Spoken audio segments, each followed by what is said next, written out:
so lonely. If you're leaving, baby, let me down slowly. Let me down.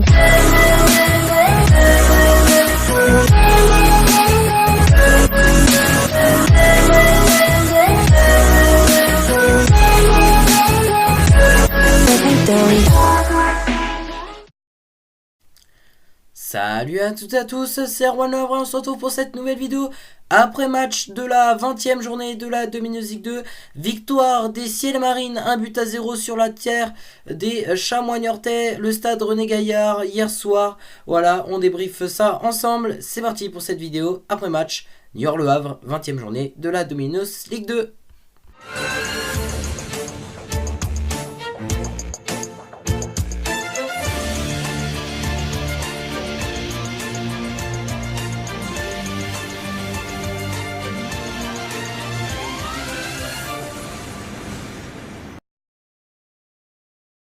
Résumé de la rencontre, donc on aura de la rencontre hier soir au stade René Gaillard à 20h et c'est le AQI qui ouvre le score à partir de la 16e minute de jeu, un but signé Tino Kadewere.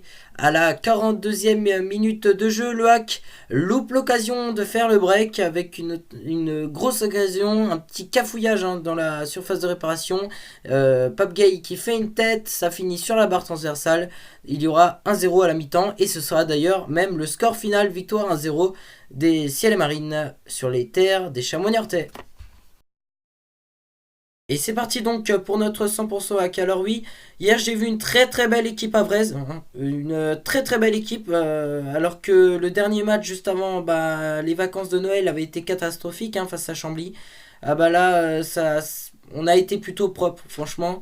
Tous les joueurs ont fait un bon match. Maintenant, je trouve on n'a pas assez. On n'est pas tueur en fait, c'est ça. C'est que quand on mène 1-0, on n'arrive jamais à marquer le 2 ou le 3 en fait. Il faut avoir envie de. Je vais être sympa avec Niort, mais il faut avoir envie de les exploser. C'est comme ça qu'on gagne un match parce que en fin de match, on s'est mis en danger à cause de ça tout simplement. Notamment à la 42e minute de jeu où le hack qui était obligé, c'était de la mettre au fond. Voilà, Pape Gay, bon, on verra dans les notes des joueurs, mais ça a été catastrophique. Pour moi, ça a été le seul joueur qui a été le moins fort, on va dire, du hack hier soir. Après, il aurait pu marquer facilement le deuxième but. Voilà. Il fait l'erreur de faire une tête, boum, et hop, ça finit sur la barre transversale. Alors qu'il aurait pu attendre que la balle tombe à terre. Il l'aurait juste poussé. Elle aurait été dans le but. Le gardien n'était plus là. Donc le hack aurait forcément marqué le deuxième but. On se serait mis un peu plus en sécurité. Bon, heureusement, on a quand même réussi à aller chercher les 3 points, c'est ce qui compte. Au classement, on gagne une place, voilà, on est 6ème. Maintenant, le classement, c'est pas ce qui est le plus important. Ce qui est le plus important, c'est de gagner les matchs. Si on gagne les matchs, au classement, c'est sûr, ça va évoluer. Le hack va forcément tout doucement remonter les places qu'on a perdues si on gagne les matchs. Donc le classement pour moi ça reste anecdotique. Ce qu'il va falloir faire c'est gagner un maximum de matchs. Après dans l'actu transfert j'ai rien de plus que ce que je vous ai dit, rien de plus de ce que je vous ai dit hier.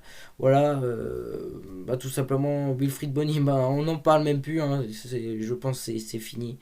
Après voilà, le départ de Samba, le départ de Yacouba Koulibaly, rien de plus à dire. Dans notre 100% hack, il faut dire aussi que la charnière centrale avec Ersoy Badé, qui a super bien fonctionné, peut-être mieux qu'une charnière centrale Ersoy Maimbo, Ersoy Camara ou Camara Mayembo. Franchement, elle a tenu et j'ai trouvé franchement que la défense centrale a été plutôt bonne et j'ai trouvé dans l'ensemble que l'équipe a été vraiment bonne. Maintenant, comme je dis, heureusement, c'était quand même Niort hier soir. Est-ce que ça va tenir face à Troyes et face à Lens dans nos 2 prochains matchs? Cela est un autre sujet, on verra ça dans les matchs à venir. C'est parti donc pour les notes des joueurs. Mathieu Gorgelin, 7 sur 10. Alors franchement, Mathieu Gorgelin, comme d'habitude, il est plutôt bon. Alors pourquoi 7 sur 10? Parce qu'à un moment, il a fait une petite erreur sur une action, il a relâché le ballon. Bon, après, heureusement, il a réussi de nouveau à le capter, mais voilà, c'est un petit peu à cause de cette erreur que je lui mets un 7 sur 10. Tout de même, un très bon match. Barnabas Betché, désolé pour l'accent, 7 sur 10. Badé, premier match en professionnel, 8 sur 10. Pour moi, il a fait un match énorme. Franchement, quand j'ai vu que Badé était titulaire, je me suis dit, oh mince, qu'est-ce qu'il va me faire? Il me met encore un jeune. Euh, mais franchement, extraordinaire. Il a été très très bon. Quand il taclait, c'était propre. Ses dégagements étaient propres. Donc 8 sur 10. C'est amplement mérité. Ersoy 7 sur 10. Ben Mohamed, décevant pour moi, décevant 5 sur 10. Encore ben, l'arrivée du joueur qui s'est fait fin août. Hein. J'étais plutôt content d'avoir un joueur tel que Ayman Ben Mohamed. Sur ses premiers matchs, ben, je l'ai trouvé plutôt bon, mais depuis le mois de novembre-décembre, je l'ai trouvé un peu moins fort, et notamment hier soir où il a été pour moi pas tellement bon. Matt Meras 6 sur 10, Pape Gay, voilà, Pape Gay on y arrive. 0 sur 10 pour Pape Gay, alors ça fait pas plaisir hein, bien sûr de mettre un 0 sur 10, je crois que c'est seulement la deuxième fois que je le fais. Je l'avais fait une première fois pour Ersoy, maintenant non, Ersoy il est meilleur, mais Pape Gay franchement, comme non mais c'est catastrophique. Pape Gay franchement quand il frappe c'est toujours au-dessus. S'il a le ballon bah, c'est pour le perdre ou alors c'est pour obtenir une faute, et des fois ben, il simule pas mal, et c'est les joueurs qui simulent ben, ils ont rien à faire chez nous. Mais Pape Gay, voilà, il est pas fort honnêtement. Et en plus, il était capitaine hier soir. Un capitaine, c'est censé prendre la parole, c'est censé parler à l'arbitre. Lui, il dit rien, il est nul. Enfin, faut dire ce qu'il faut dire. Hein. Sur le match de hier soir, il est nul. Voilà.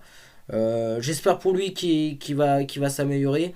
Alors oui, j'ai une petite actu transfert d'ailleurs sur Pape Gay, je vais vite en profiter. Il serait convoité par des clubs anglais. Donc moi si un départ pour Pape Gay dès cet hiver, pour moi c'est la meilleure des choses qui peut nous arriver. Abdelli 6 sur 10, Lekal 8 sur 10, voilà. Victor Lekal de retour après sa tellement longue blessure. Tellement longue ben, que c'était tout simplement son premier match avec Paul Le Guen en tant qu'entraîneur. Victor Lekal, voilà, il est revenu.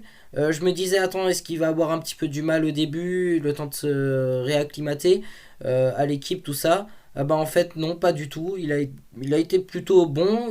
Bon, ses premières touches de balle, on voyait que c'était un peu compliqué. Mais à la fin du match, je voyais qu'il gérait. Donc c'est super. Jean-Pascal Fontaine, 7 sur 10, voilà. On s'était quitté avec un Jean-Pascal Fontaine qui avait du mal à tirer les coups de pied arrêtés, qui étaient ses corners, les coups francs, tout ça était mal tiré. Franchement, hier soir, ils étaient tellement bien tirés que, comme je dis, on aurait pu gagner plus que 1-0. Tino Kadewere 6 sur 10, le nom du buteur, le grand Kadewere tellement convoité par tous les clubs européens. Pour moi, voilà, Tino Kadewere, c'est toujours un petit peu la même chose. C'est un grand joueur, je suis tellement fier de l'avoir au WAC. Mais le problème, c'est que maintenant, ce qu'il faisait pas à l'époque, c'est qu'il se met un petit peu à jouer un petit peu tout seul, ne pas jouer avec ses coéquipiers. Et c'est ça ce qui est décevant avec Tino Kadewere, c'est de se dire, si on associe sa qualité de jeu à celle de ses coéquipiers, franchement, on peut avoir une équipe qui ferait encore des meilleurs résultats. Voilà. Alors, si je serais Paul Le Guen, alors j'ai pas grand chose en fait à dire sur Paul Le Guen. J'ai trouvé plutôt bon hier soir sur ses choix. Tel qu'aligné Badé, ben, je pensais que c'était un risque. Ben, pour moi, ça a été un risque payant. Donc bravo à Paul Le Guen d'avoir fait confiance à Badé. Bravo aussi d'avoir fait confiance à Victor Lécal de retour de blessure, qui a été super. Maintenant, la seule chose que je peux reprocher à Paul Le Guen, c'est pendant le match, il a remplacé Victor Lécal pour rentrer Romain Basque. Alors ok, peut-être que Victor Lécal était peut-être un petit peu fatigué, etc. Bon, moi, j'ai pas envie de parler de la fatigue, j'ai envie de parler de la qualité de jeu de l'équipe et des joueurs. Pour moi, voilà, Pape Gay qui était inférieur, qui était moins fort, ben, pour moi, ça aurait été à lui de sortir. Et donc, ben, pour moi, j'aurais sorti Pape Gay et j'aurais rentré Romain Basque, voilà, tout simplement. Et voilà, c'est tout pour cette vidéo. Merci à toutes et à tous de l'avoir suivi. Dans la description, bien évidemment, le classement, les résultats de cette 20e journée de la Domain Music 2, ainsi que mon Instagram erwanlehavre76 pour tout ce qui est les sondages avant match. Donc voilà, pour le sondage, est-ce que le Havre va battre telle et telle équipe. Donc voilà, il y a aussi le lien de la chaîne YouTube de Juliac and Stadium Foot. La prochaine vidéo, donc elle sortira pas lundi là, mais lundi d'après, ce sera la vidéo avant match. Le Havre contre les Stacks de 3, 21e journée. D'ailleurs, le sondage il sortira, donc j'essaierai de le faire sortir samedi prochain, voilà, sur mon Instagram. Donc rendez-vous samedi sur mon Instagram, rendez-vous lundi, pas là, mais lundi d'après pour l'avant-match, donc à Kestac, voilà. Bisous les amis, et puis bah, je vous souhaite un bon week-end et une très bonne semaine à toutes et à tous.